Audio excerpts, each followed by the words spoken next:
Hello guys, how are you all? Welcome to my channel. So, today we are gonna see, what if Naruto X Rin, part 2, subscribe if you enjoy the video, let's start the story. Isolation. An island of light floated within a sea of darkness. Fog mingled with the shadows creating 1,000 monsters set to devour her spark of light. But something larger lurked within the darkness. It feasted on the shadows, creating a vast empty coldness. And her light was next. A single hungry eye appeared, bursting through the shadows like a whale breaching. Darkness splashed onto her light, lingering for a second before it sunk back down. It drew closer without moving, until she stood before a mountain. Its voice is like a rock slide grated against her body and forcing her light to shake and shimmer. The single red eye glared at her with the hatred of the desert sun. Though it only uttered a single word, its voice stretched out for 1,000 years. Leave. Her light shrunk, trying to move away, but there was darkness everywhere holding her in place. She couldn't move. She was trapped here with this eater of light and darkness poised to swallow her whole. Leave. Like thunder without sound, the beast bellowed. Its massive mouth opening like a tear, in reality sucking her in. She tried to get away, but the tendrils of shadow clung to her, dragging her down into the beast. The light and dark vanished. There was nothing in here. Nothing but her. She was alone. Completely alone. She looked for anything. Light, dark, hot, cold, anything. Any spark that she could cling to as proof that she existed. Anything. Anyone. Please. Help. I don't want to fade away. Nothing around her was seeping in. Taking her apart piece by piece. Soon nothing would be left. And she would be gone. There was no hope. She was going to vanish and no one would remember her. Who was she? What was her name? Name, she had a name, right? She should remember her name before she goes away forever. Rin. It was barely a whisper, but it was the loudest thing she had ever heard. Rin. That's what her name was. That's who she was. She was Rin. Rin Nahara. What was she doing here? She was doing something important. Right, she was training with Naruto. Something about getting him used to and to train her how to use it. One of Santa's strengths was illusions, nightmares, and trickery. Learning was supposed to help her to control it. But then she was here. Snap out of it, Rin. She felt the voice as much as she heard it. It was like a hand clasped around her wrist, showing the way to the light. Wait, that was a hand. It was Naruto, he was pulling her towards him. The world snapped into focus around her. Water and mist surrounded her in twin helixes, thrashing at Naruto as they spun with enough force to cut and batter him. She tried to speak, but water blocked her mouth and all that came out was gurgles. What was happening? She needed to regain control. But she was but a small boat in the middle of the ocean at storm. The Sambi was so vast and running wild around her. Rin. Naruto's hand flew towards her, his body being racked by tendrils of water. He was bleeding too, the coloration on his arm showed that it was bruised or broken. You can do it, run. You can fight it back. Hide it back. How? Her chakra was everywhere, spread thin to try and stop the Sambi from running wild. She needed to draw it in. The water and mist, those were hers, made from her chakra. The seal was in shambles, cracks everywhere, and the Sambi was frightened. Why was it afraid? That didn't matter. It was lashing out and hurting her friends. She needed to stop it. Something gave. And the water began to recede back into her, tasting of earth and wind. With each gallon that returned to her body, she felt control returning bit by bit. She fell to the ground coughing and gasping for air. Her heart was racing and her head pounded with a headache as her ears continuously popped. But that was nothing compared to the burning on her stomach. The seal was cold, sucking away all the heat in her body. Rin. Naruto was at her side in a heartbeat, even with his limp. One of his hands on her back, rubbing small circles, helping with the coughing. Are you okay? Wait, no, that's a stupid question. Are you back to normal? Not that you are normal, not that being normal is a bad thing, or that being not normal is a bad thing, but are you still being Naruto? She coughed out a bit of the water onto the hardened dirt. It tasted like bile. Shut up for a second. Okay. The world spun, then came to a sudden halt. The ground felt slanted like she was on a steep hill, and only Naruto kept her from falling over. Deep, even breaths. Deep, even breaths. Slowly, muscle by muscle, her body stopped shaking. The world began to right itself and she began to feel a bit more like herself. She was in control of her body. The Sambi had rescinded back into the seal, but why? Why now? How did it break out to begin when the seal should have stopped it? It didn't make any sense. Not that anything in the past 2 weeks had made any fucking sense. Her eyes landed on Jiraiya, his hands on the ground, and a circle of seers radiated outward from him and around her. Are you feeling alright, girl? I'm fine in the sense that everything hurt and her ears wouldn't stop ringing. What happened? Well, you did this thing on me, but it didn't really work, and then you started to scream, and then you went quiet, and water started to pour out from your body. It was kind of gross, and you started to attack me, and Jiraiya, like the time when we first met you, but it's okay, you're all better now. Naruto explained in a single breath. I was really scared about you, by the way. I'm happy you're back. Thank you, Naruto. She took another breath. Her arms felt heavy, and the dirt below her looked comfortable enough to call a bed. No, she hurt these too, she needed to make sure that they're okay. Can you help me stand? I'd like to inspect your wounds. Not so fast, girly. Jiraiya barked, standing up with more than a few pops and groans. Me and Naruto are tougher than we look, especially the brat. He's too stupid to know when he's too hurt to move. Hey. And you should know not to push yourself, as a medic. It wasn't like she could use chakra to heal them anyways. Jiraiya loomed over her, guiding her into a sitting position. First things first, I need to see your seal. Rin nodded, her eyes felt moist and her body empty. She just wanted to go to sleep and never wake up. With a pained breath, she rolled up the front of her shirt just enough to reveal her seal. It still felt weird having a man inspect her stomach so closely. Her eyes drifted towards Naruto, who was looking at her stomach over Jiraiya's shoulder. Could you look away? Huh? Naruto's eyes snapped towards her face. He shook his head, eyebrows raised, and the color in his cheeks flared. Oh. Sorry, Rin, I'm just that lost brat, Jiraiya growled, elbowing Naruto away. The deep scowl on his face made him look 20 years older than his normal smile did. His fingers left a trail of fire as he traced over the seal. She could feel the smallest amount of his chakra prodding against it, like the matron at the orphanage, making certain that they were all in bed. Only he was making sure the monsters were locked in the closet. Damn, Jiraiya spat, standing, his frown etched into his face like a horrifying visage. He began to pace back and forth, glaring at her seal. Rin felt her heart sink. That didn't sound good. It sounded the opposite of good. What? She swallowed, unable to form the words for a moment. What's wrong? Jiraiya looked at her, running a hand over his face to stretch it out, only for it to return to form with a groan that shook the earth. I thought you had more time. Her throat went dry, and she just looked at him, tears welling in her eyes. This was it, she was going to die. Her words died in her throat. What's wrong with her seal? Naruto asked, still sneaking glances at her. She wanted to thank him for asking that question. Instead, all she could do was nod. Everything, Jiraiya swore, and swore twice more. He bit his lips, still glaring at her stomach. It's nothing more than a band-aid to the problem. I thought it would last a few years. Probably less. How long? The words erupted out of her, leaving her throat nothing more than a charred path. Her stomach roiled again, and the dread set in once more. She was shaking and felt cold. And very alone. 2 years, maybe less. So that was it, she had 2 years left to live. At least she'd be able to see Kakashi before she died. What? Naruto's voice was panicked, loud, and frantic. There has to be something we can do, pervy sage. Can't we put a better seal on her or something? We can't give up, not until the very end. Ashina used to say the same thing. The familiarity filled her with warmth. Thank you. It was barely a whisper, and Naruto didn't even look at her, his eyes still locked on Jiraiya. There is, but it won't be easy. Jiraiya kneeled before her again. A new seal would only make things worse, but if you can master the Sanbi in that time, then it will stop fighting against the seal, and you'll live. Isn't that what we were doing? Jiraiya nodded. Yep, just consider this as extra motivation. You'll just be training like your life depends on it. And I'll be there training with you. Naruto placed a hand on her shoulder, showing off that giant smile of his. He really was a lot like Obito. It was almost impossible not to smile with support like this, even as she stared at the gates of death guarded by the Sanbi. She almost felt like she could do it. I'll do my best. Rin sunk her toes into the sun-baked sand.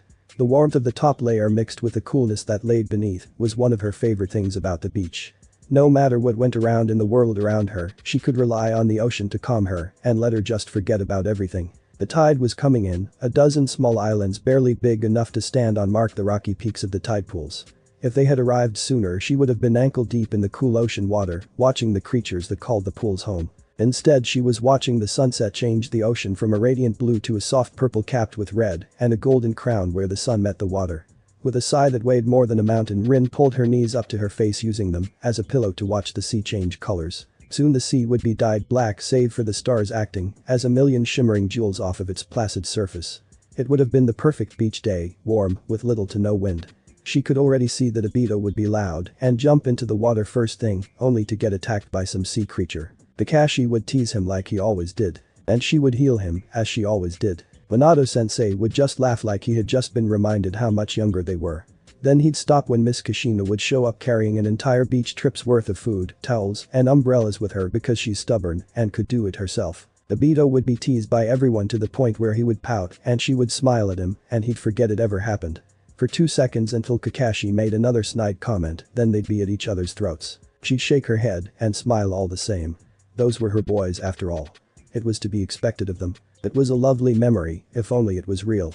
In reality she only got passing glances of the beach on her way to a mission, and on the rare moments where she was on the beach, she couldn't enjoy it for long. Just enough to develop a fondness for the place. She could enjoy it now, but she'd never be able to enjoy it with them. She was alone, now more than ever. Therein. Naruto crashed down onto the sand next to her, his feet making twin craters at his point of landing. Ouch. He yelled, reaching forward and digging into the sand to pull out a perfect cone-shaped seashell that ranged from hot pink to flesh pink in its coloration. It was beautiful. Stupid shell. Can I have it? Rin asked quickly, raising her head barely off her knees. Sure. Naruto flipped the shell in his hands and offered it to you. Why though? The shell was smooth and cold to the touch, its insides were filled to the brim with sand, whatever creature had once called it home did a wonderful job. She blew into it softly, loosening the sand and shaking it out. It was the perfect size for a necklace. I used to have a collection of shells back in the village, it wasn't a lot, a few like this, one of the big ones that you can hear the ocean in a conch I think, and a lot of cracked ones. Oh, Naruto dug his palms into the sand. Do you know what happened to it? She didn't even know what happened to herself. Or what even was happening. 2 years. That time frame burned itself into her mind.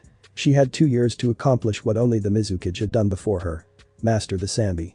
Rin shook her head free of those thoughts, focusing on the waning light of day. Already the brighter stars were filling in the sky behind her, and the crescent moon cast its spotlight on the darkening ocean, bathing it in pale light. I don't know, it's probably gone. Just like the rest of her life, or what little was left of it. She twirled the shell in her hand again, tapping it gently as the final bits of sand fell free from its inner spiral. Or at least what she could get out of there without water or some dot. She could probably drill a hole on the lip to slide a string through, maybe it'd be better to just tie the string around it. Naruto hummed. Do you want to go look for some more shells? I bet we could find a lot here. Like I just found that one by accident. It's getting dark, it'd be hard to see them, besides Jiraiya wants to get to port tomorrow. A city full of people. The perfect place for her that was prone to lose control any second. What could possibly go wrong? And weren't you helping him with camp? She already missed that soft bed she had in the hut they had stayed at for a few days. Even if the walls didn't provide her any privacy with her 2 traveling companions, it still beat sleeping on the ground by a long shot. At least the campfire was warm and their snoring wasn't quite as loud when it wasn't trapped inside. It's finished up, Jiraiya sent me out here to make sure you were okay and stuff. Naruto pulled a rock from the sand and tossed it towards the waves, as though he meant to skip it. It landed with a plunk. Not that you need me there. It's just being a Jinchuriki is a lot harder when you're alone, Yakno. Like it wasn't hard enough already. At least you're not going to die. Neither are you. Naruto spun towards her, the last bit of the sun reflecting off his eyes as he leaned in close to her. You're going to live in Rin. Even if I have to fight the Sanbi with my bare hands. Believe it. You sure are an interesting kid, Naruto. Hey, we're the same age. Still, she gave him an honest smile. You're starting to sound a lot like a Hokage. He smiled like an idiot. But it was still the best smile she'd ever seen. The clue, there had to be a clue. All the pieces were there except for the Sanbi. If they couldn't find it then years of planning would be for nothing. And their dream, his dream, would never come true. Obito growled, shattering the stone table by throwing it into the wall. The mist had been nothing but a waste of time. They had claimed that the Sanbi had existed there, sealed within that brat of a Yonde Migura. It was a lie exposed as he choked the life out of that boy's body. Damn it, where the hell is it? He was losing his patience, despite the Zetsu assuring him that the beast still existed. Apparently the fate of all Biju were tied by an inescapable bond of fate. That was why it was his job to find the beast. He would find it and then they would carry out the plan. And finally he would be reunited with Rin in a world without war and conflict. That was all that kept him going sometimes. The thought of being with her after he failed to save her from Kakashi. Bastard, Obito spat, his anger turning down to a slow boil. He reached down to pick up the tattered world map. The locations of all the Jinchuriki were located here, or at least their general whereabouts. The 9 tails were especially hard to track thanks to Jiraiya. It was a shame that the beast was sealed inside Sensei's son. But he could hardly feel remorse over something he caused. There was a presence in the room. Zetsu, what do you want? He didn't bother to turn towards the creature. Of all the Adasuki only it knew of their plans, yet they knew nothing of its schemes, save that they shared a common goal. but the way the plant spoke put that into question. One of our sensors has detected the Sanbi's chakra. Its voice spoke twice, as though the first was followed by an echo trying to surpass the original sound. That was good news, very good news. Where? Near the port town of Asagi. Zetsu began its slow retreat within the stone floor. One of the plant's better habits was that it left as soon as it finished giving information.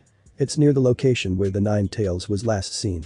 Obito examined his orange mask, feeling the weight of it on his hands.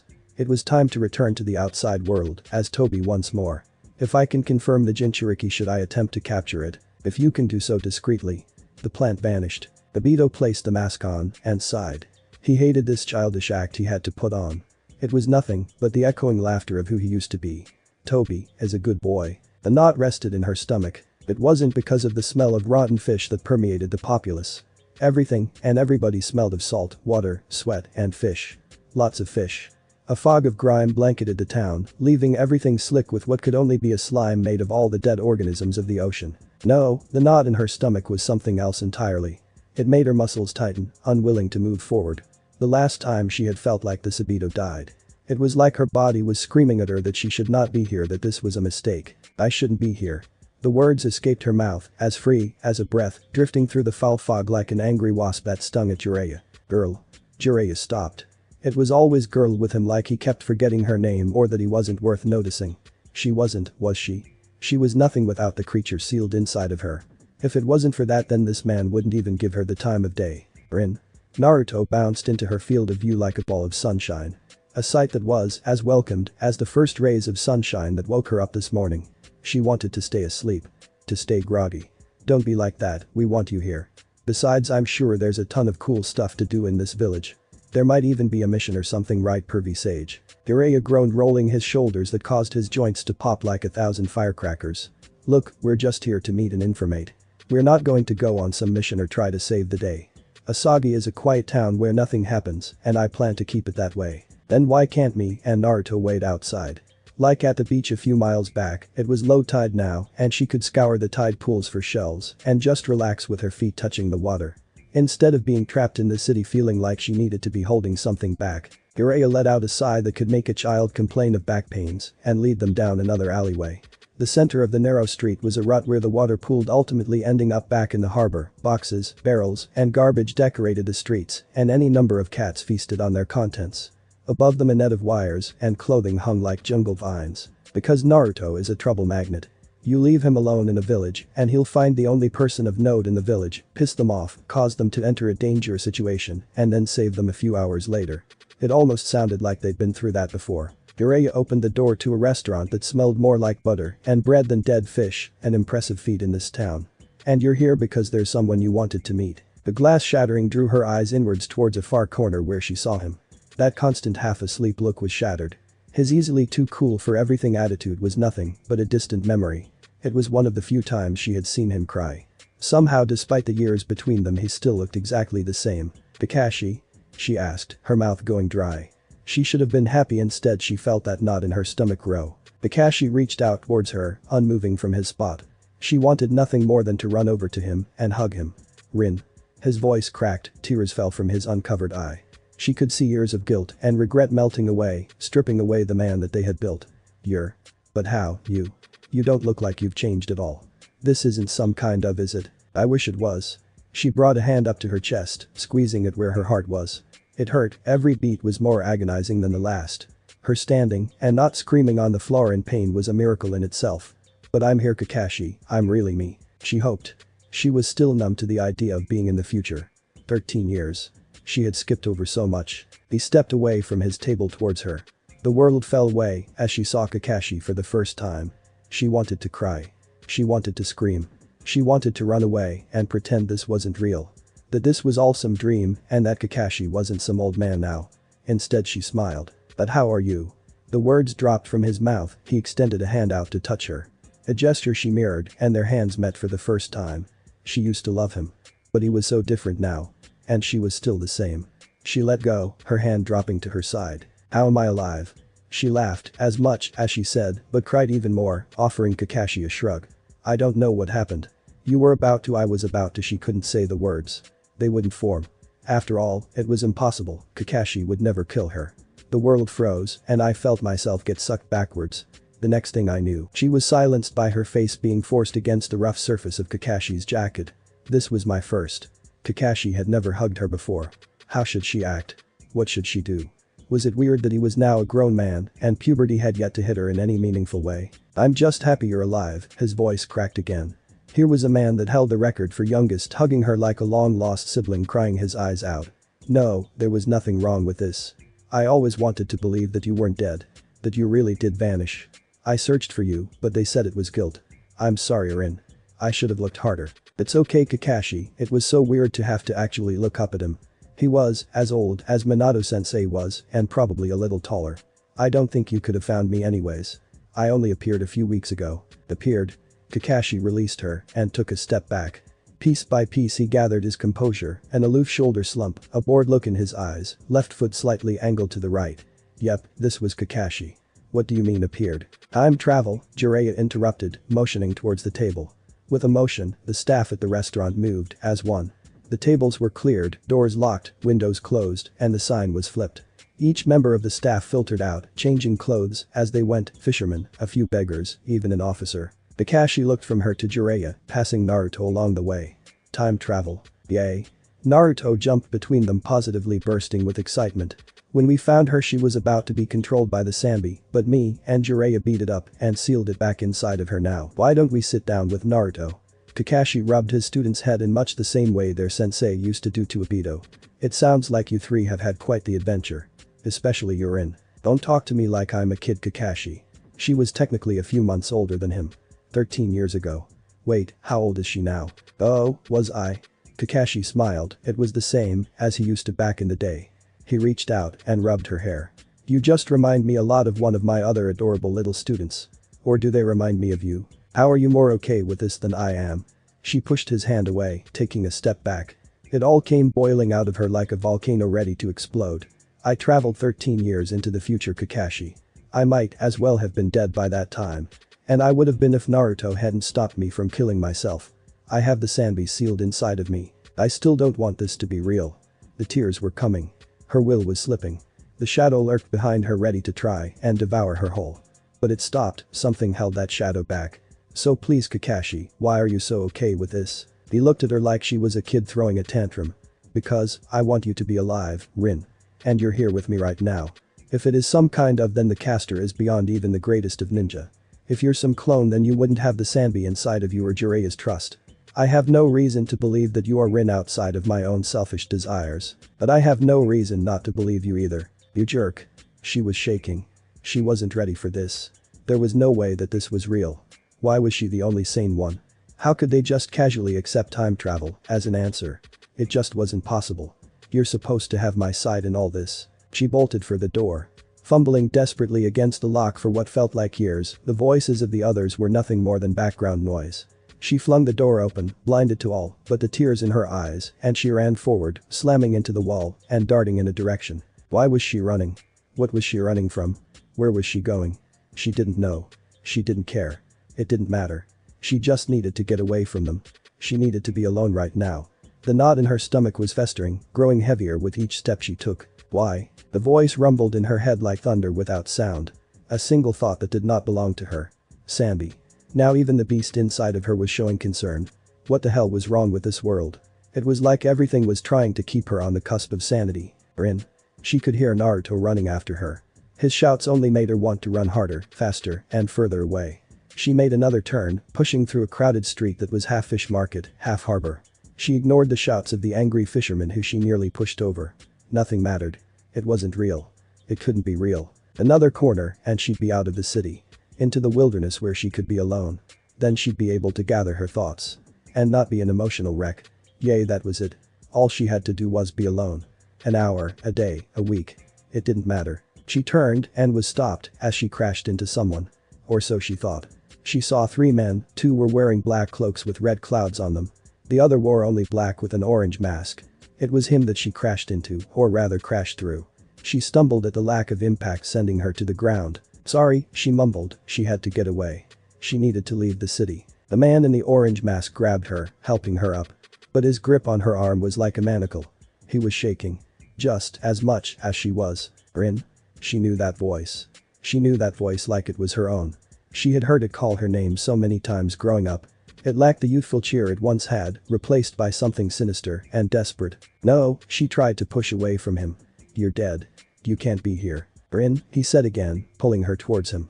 She caught a glimpse of it. That red eye she remembered seeing when Kakashi killed her. The Sharingan. That was it, wasn't it? Sharingan was great at dot, she was in a dot, that was it, there was no way this was real. He took his mask off and the world fell away from them. It was him.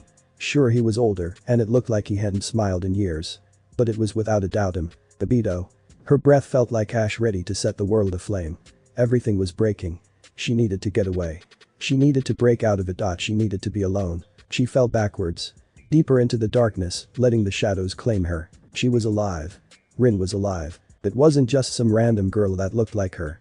It wasn't just his mind playing tricks on him. It was true. She was alive. And just like he remembered her to be. For the first time in 13 years, Obito felt like himself. Obito, she said, her voice as brittle as glass. Her eyes were large and full of fear as he held her arm. Now that he had her, he wasn't going to let go. Nothing else mattered. He would keep her safe. He would keep her alive. Rin, he smiled at her and her eyes went wide with fear. Why was she afraid of him? Shouldn't she be as happy as he was? She was alive. They were both alive. It's me, it's Obito. Don't you remember me? She didn't say anything. Instead, a dark aura enveloped her. The unmistakable sign of a Biju taking over their host. No, it couldn't be. Not again. Rin. He grabbed her by both arms. Stay with me, Rin. Don't give in. Stay with me. He couldn't lose her, not now. Not again. Itachi, kiss him. Subdue her and watch out for. Hey.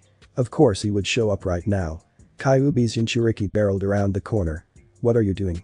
Let go of her. Well. Looks like it's our lucky day, 2 Jinchuriki for the price of 1. Kisum's sword slammed into the ground with a thud, leaving a miniature crater at the impact. Why don't you be a good little ninja and come here? I'd hate to cause all these innocent civilians to die. Even if Jiraiya was here, they still had the advantage. In a fight, Jiraiya was strong enough to take on all but pain and have the upper hand, and not just skill and experience, but tenacity as well. The man had already taken out 2 of their former members on his quest for Orochimaru. Jiraiya ran around the corner moments later, pushing Naruto behind him. Then he appeared. Kakashi. Talk about one shitty reunion. At least he had his mask still on. Obito? Kakashi asked, his eyes were hard and unwavering. They were enemies right now. Everything else could wait. You too. Right, he took his mask off when he saw Rin, didn't he? Kiss him. Itachi.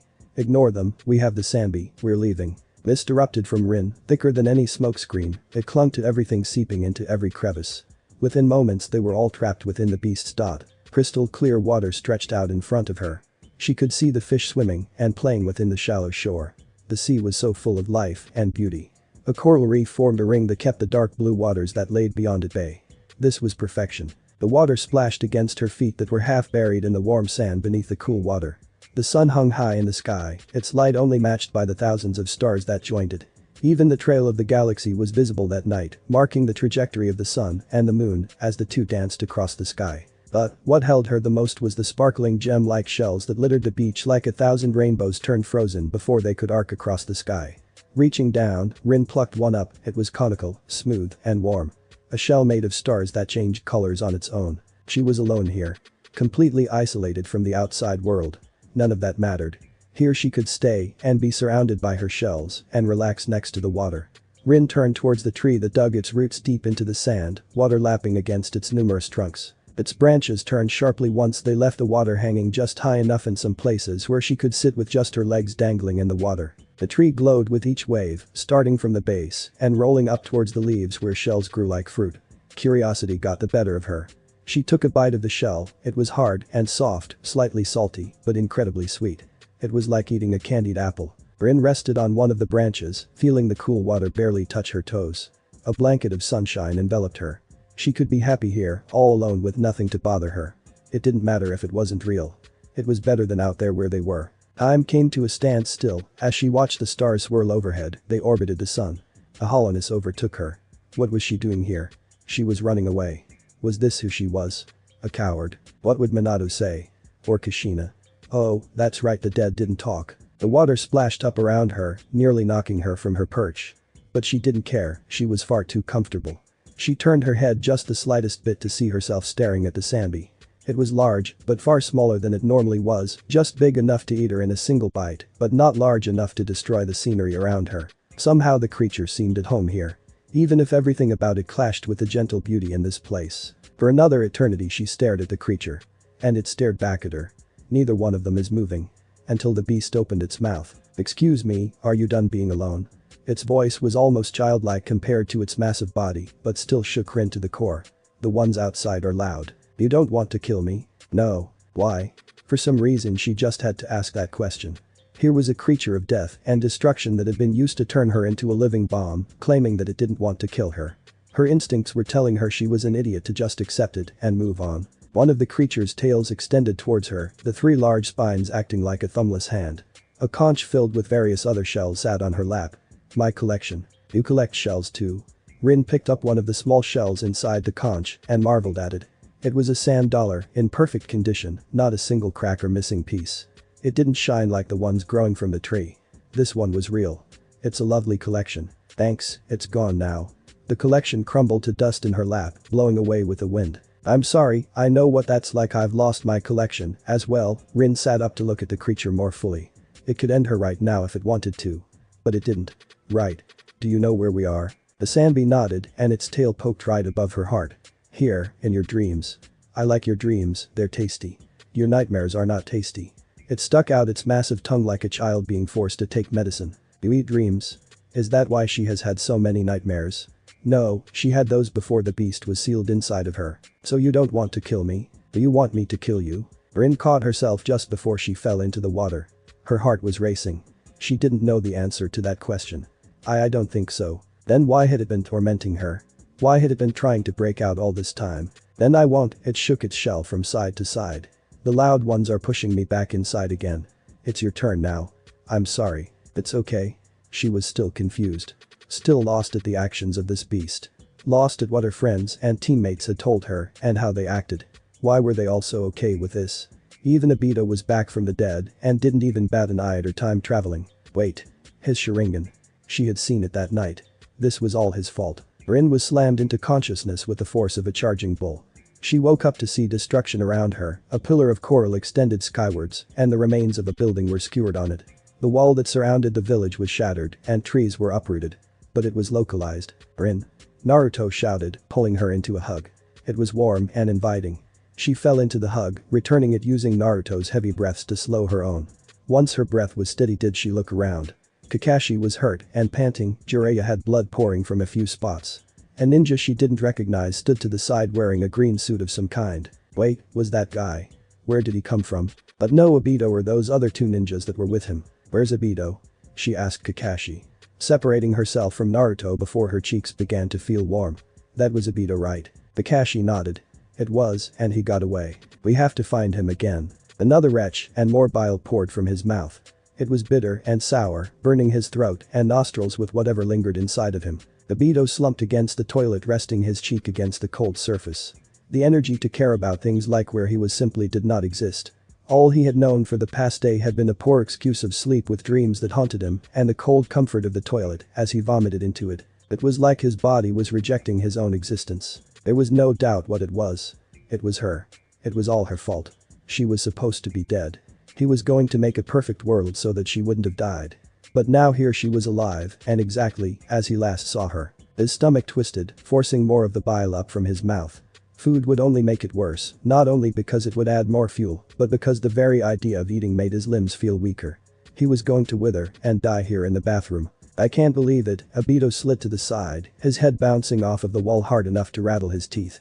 He let out a laugh that died into a sob halfway through. "She's alive. Rin is alive." Those words burned more than any acid.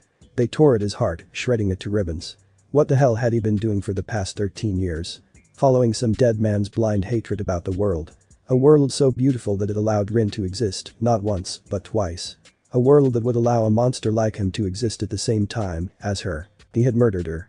Butchered, slaughtered, terrorized. There was more blood on his hands than any of the Akatsuki. Not just random killing. He knew most of the names he claimed. His actions had paved a bloody path for the future. The blood of his own mother and father were on his hands. The blood of his family, his friends, companions, teachers, everyone he knew.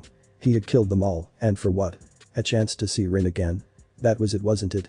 That perfect world he had sought was nothing more than a facade to hide his true motives.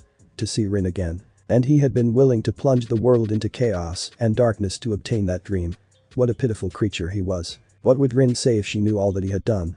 Abito laughed again, rubbing a hand into his single eye. She was too pure. She would be appalled by his actions. She wouldn't believe him at first. Maybe it'd be better if I just disappeared. He could do it too. He could just wade into his own little world and never be seen again.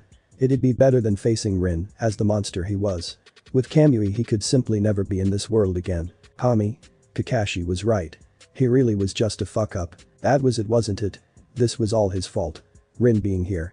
At this time, just as she was back then. This was his fault. His own inability had caused this. Abito let out another laugh. This one tearing through his body like wine through a hollow tree trunk. It was not the sound of a man overcome by joy. It was the sound of a man waiting to die. Sometimes the path of life was straightforward with all the obstacles and the goal in sight. It was still easy to get lost on the path by simply not bothering to walk it, something Kakashi had been doing for years. He had only recently started moving forward again thanks to his students. Now the path of life was a twisting labyrinth where even the way back was obscured. The only way out was forward. If he stopped for even a moment he'd risk everything. Swallowing another sip of the sweet sake that Jiraiya enjoyed so much, Kakashi let out a sigh. Already he felt closer to Jiraiya's age than he was to Rin's. She was 13 years old, and here he was at 26, or was it 27? A year-old broken shell of a man that was just now starting to feel human again. And then all of this happened. They were both alive. Both of his teammates. Alive. If that wasn't a good enough reason to drink, then he'd be sober until he died. And that would be a wonderful thing. Or wait, would that be a bad thing? He pulled at his mask as it hung around his neck like a scarf. Rin and Naruto were asleep, sent to bed to recover from the fight. Something he should be doing had it not been for his horrendous headache and inability to so much as consider going to bed. He eyed Jiraiya and Guy, who had been so kind as to join him in this venture. What should I do? He asked, rolling back on the bench. A moth was drawn to the dull humming light of the lamp, unable to escape its allure, yet unable to get close or else it would burn up. There was so much he needed to do, it felt like he was being pulled in 1,000 directions. Jiraiya groaned, drinking directly from the bottle. Not a day goes by that I don't ask myself that question. I'll let you know if I ever manage to get anything that even remotely looks like an answer. But it won't be the answer you want.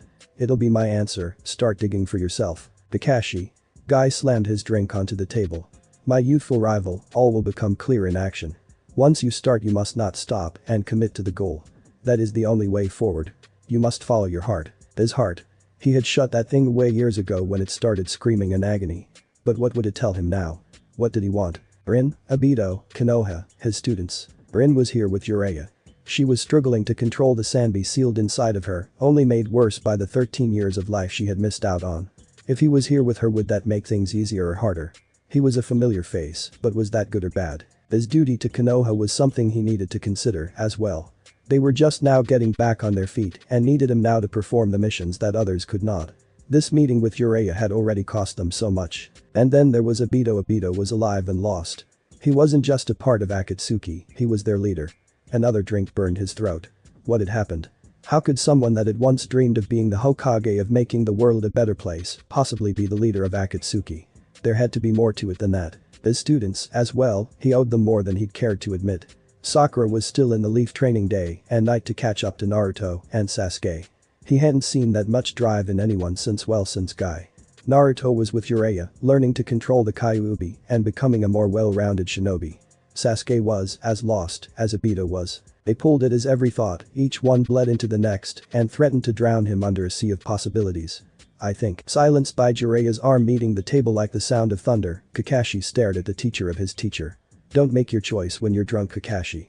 Emotions and logic bleed into each other. It's great for mulling over your options when everything is mixed together, but shitty for seeing a clear picture. That's what the hangover is for. Guy clanged his glass against Jiraiya's.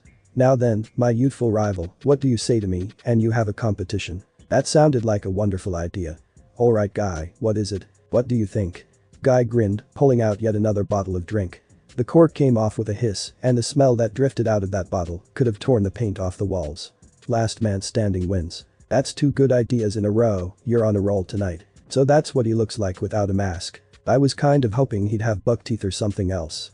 He just looks really plain without it. Rin couldn't agree more. Now that she had finally seen what Kakashi looked like under the mask, she couldn't help but feel disappointed, like the whole thing was nothing but a pointless mystery for the sake of being a mystery. But that was a small disappointment compared to what she felt looking at the groaning drunk form of her teammate. She could understand why he was drunk. Obito was alive. And he was their enemy. That was a good reason to want to find an escape. To simply leave everything behind and focus on something else. Something she wanted to do right now. He was in her mind like a shadow, his disfigured face, the lack of life in his eyes, bearing down of her like the dead of winter. Kakashi. She kicked him in the side, earning a groan from him. Her nose crinkled at the smell of his breath. Get up, Kakashi. She kicked again. He caught her foot, lone eye opened and glaring at her. He cursed at the noise and brightness of the room, pushing her away even as he sat up. What? You're drunk. So? Her voice broke at the volume and Kakashi winced, wavering even while sitting. He looked pathetic. You don't think there's better things to be doing? Sleep. Kakashi drawled, smacking his lips twice before he fell back down to the floor with a thud. Sleep is the most important thing right now. She screamed, kicking at him again and again. He blocked each one. It would have continued had it not been for Naruto grabbing her arm and pulling her away. Rin, he whispered her name like it was a secret. Come on, let's go. We're not going to get anything out of them today.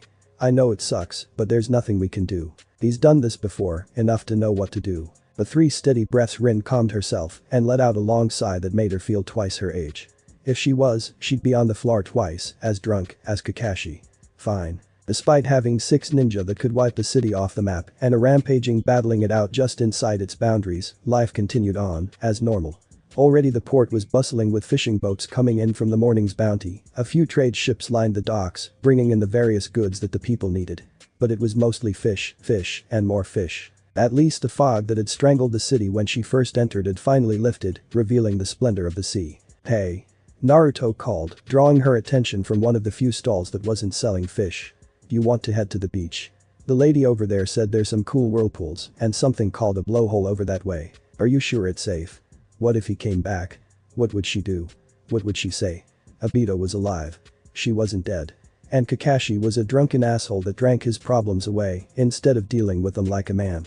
Naruto shrugged. If they think it's safe enough to get drunk off their asses, it should be safe enough for us to go to the beach. Just because they're being irresponsible doesn't mean we should be irresponsible. The beach sounded a lot better than hanging around here or watching a bunch of grown men slowly get their shit together. We need to be careful. If they come back. They won't come back. Naruto had his arms behind his head, tapping his foot on the ground. I mean, they haven't before. Like when I went out with Jiraiya to get Tsunade, we fought them off once, then they stopped jazzing us. I think they need to recharge or something. Oh, Rin placed a finger on her lip and paused. She really did want to go. And she had a lot of questions for Naruto. Most of which shouldn't be said in public. Well, if you're sure. Awesome. Naruto took her hand, all but dragging her out of town with a giant smile on his face. At least one of them got to be happy. This is going to be awesome. We haven't had a day off in forever. They got lost twice on the way towards the beach Naruto heard about. But when they found it, there was no mistaking it. A soft sandy shore dotted with large rocks was marked by a band of dead sea plants where the waves met the beach at high tide. With the tide out, the numerous rocky outcroppings formed 100 of isolated tide pools. Rin bit her lip. The water was clear as well, looking warm despite it being simply a nice day out. A trail barely wide enough for one person cut into the cliffside was the only way to access the beach, perfect seclusion. So, how long have Akatsuki been after you? Rin followed Naruto, carefully placing each step on the path. One hand traced against the sun-baked stone, while the other felt the salt Latin wind that beaconed them to the cove. I don't know, like a couple months or something, when me and the pervy sage were going to get the old hag to become the Hokage. Pervy sage is Jiraiya, and the old hag is Tsunade. Yay, does Kakashi have a nickname? He's your sensei, right? Naruto paused for a second, bouncing down off the 3-foot drop that was the final step off the path. His nickname is Late. Late? Kakashi. Kakashi is never late. What are you talking about? He's always late. Especially when we were training for a team. Naruto offered a hand to help her down. She ignored it, landing beside him, feeling the sand absorb much of the impact. He's only on time for missions and stuff. There was simply no way that Kakashi would ever be late. It was just a thing that didn't happen. Still, 13 years had changed Kakashi. Anyways, you were talking about the Akatsuki. Oh. Right, well they came after me then, and. He paused, the light in his eyes fading. And Sasuke got hurt. After that we didn't see them for the whole trip. I don't think they want to fight Jiraiya if they don't have to. And that's the only time they tried something like that. They were basing this trip on one encounter. Yay, I don't think they're too smart. Naruto's smile came back with a laugh, once again looking like an excited puppy. I mean the pervy sage left me alone all the time when I was trying to learn the Rasengan. And they didn't even wait for us to be asleep or something. But aren't they S-ranked missing men? Naruto shrugged. I don't get it either. They're super scary and bad guys, but they're just doing things weird. I was out on solo missions for a month or so before we left on this trip. Still, shouldn't we be more worried? They're after Jinchuriki, right?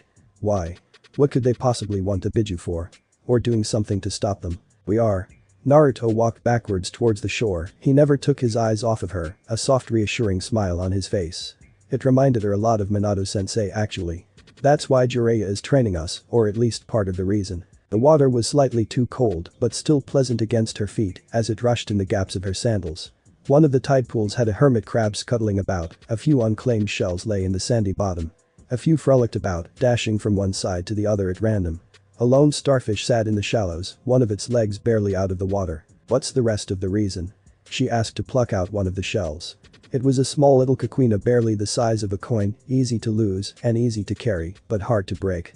A great second piece to add to her collection. Naruto splashed from behind her. By the time she turned to see him, his entire right leg was wet. His face lacked energy again. It was only for a moment before he locked eyes with her and sprung back to his normal self. I need to get stronger to bring someone back. Sasuke right. He nodded, sucking on his bottom lip. Yay, how'd you guess? Women's intuition. It was obvious. Whenever Sasuke was mentioned it was like a reset button on Naruto's mood. What happened to him? Orochimaru tricked him. Something told her to leave it there. That was not a wound to be picked at right now. The tension from yesterday still stung at the mood like a beehive. Still they had to talk about that. She needed to know. She found an octopus relaxing in one of the large pools, its large eyes looking right at her as it shrunk back under a rocky overhang. With a practiced hand she moved forward, touching the ground in front of the octopus.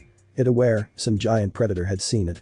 Then, as the moments passed and the water still, a single tentacle creeped out and tapped her on the top of her hand. It was kind of cute in the way that most small things were. Can I ask you a question about Naruto? She turned to look at him. He was squatting down in front of another whirlpool, his arms fiddling with something. Oh yeah, sure. He spun around, keeping his arms out of her sight. What's up? She sat down on a dry spot, allowing her feet to dangle in the small channel of water that separated them. She could make out her own reflection in the clear water that rippled with each passive wave.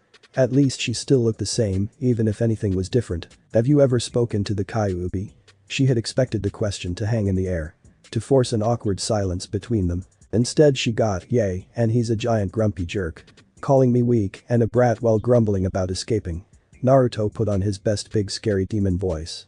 You shall fear me, mortal, blah blah blah, I'm evil and grumpy. Oh, she clutched at her heart. I was just wondering because I talked to Sambi. Don't worry about it, cause Gaara, he's like us and he has this big sand raccoon thing inside of him and it doesn't let him sleep. I think being a jerk must be a Biju thing. Well, that's just it. When I spoke to Sambi, he didn't seem like a bad guy. He almost seemed nice and kind of like a little kid. In a weird way he was kind of cute too. He said that I had tasty dreams, so I was kind of hoping you'd be able to help me understand it. I'm still new to this Jinchuriki thing. I'm not all that good at it either. I really wish I wasn't, you know. I can't help but feel like if I wasn't a Jinchuriki I might have parents and a family. I'm grateful for what I have, Iruka-sensei, Kakashi-sensei, the pervy sage, and the old hag too. Sakura, Sasuke. The others. He smiled at her, his face turning a shade of pink.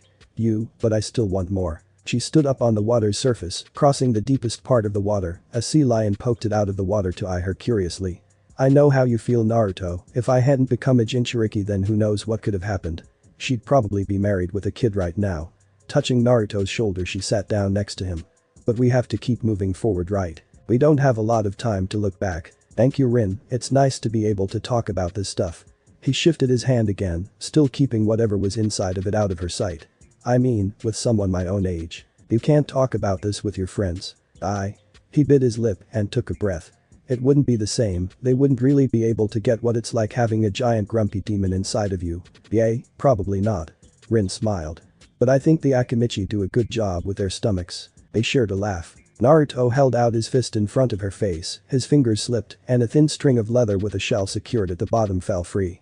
It was a conical one with a color that was like the ocean with white dots sprinkled around it. Its splendor could rival that of any gem. Here.